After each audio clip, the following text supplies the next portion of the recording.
আপনাদের সবার মনে পড়ে মেম সাহেব মুভিটির কথা। এই মুভিটিতে উত্তম কুমার এবং অপর্ণা সেন অভিনয় করেছিলেন।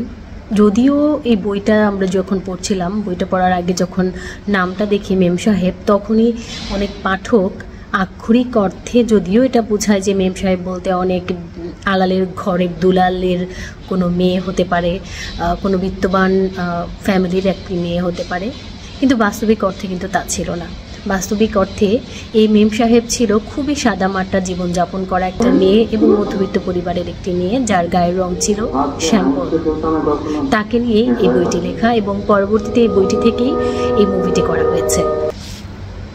মানুষের জন্ম যেরকম আকস্মিক, রহস্যময় এবং অনিশ্চয়তায় ভরা, ঠিক তেমনি জন্মের পরেও তাই।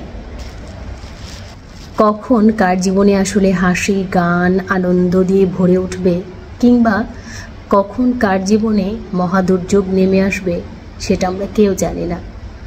ভবিষ্যৎ পুরোটাই অনিশ্চিত, কিন্তু তারপরও কিন্তু আমরা এই অনিশ্চিত জীবনটাই যাপন করি এবং এই অনিশ্চয়তা থেকেও আমরা স্বপ্ন দেখি পৃথিবীকে নিয়ে, জীবনকে নিয়ে।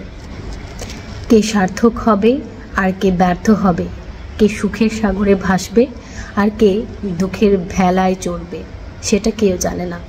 তবে কারো অনুপ্রেরণায় কারো জীবন যে পাল্টে যেতে পারে, এই বইটাতে কিন্তু এই মেসেজটা ছিল।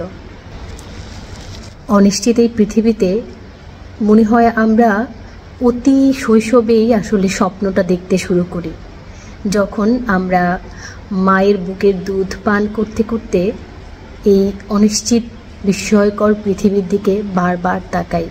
স্বপ্নটা বোধহয় তখনই বুনতে শুরু হয়। মেম সাহেব বইটি যিনি লিখেছেন তিনি হচ্ছেন নিমাই ভট্টাচার্য। নিমাই ভট্টাচার্যের 150টির মতো বই রয়েছে।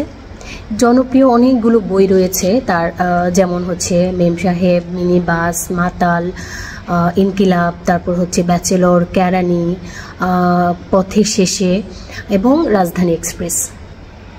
আজকে এই নিমাই ভট্টাচার্যের প্রয়াণ দিবস। তা পরপারে ভালো থাকুক নিমাই ভট্টাচার্য।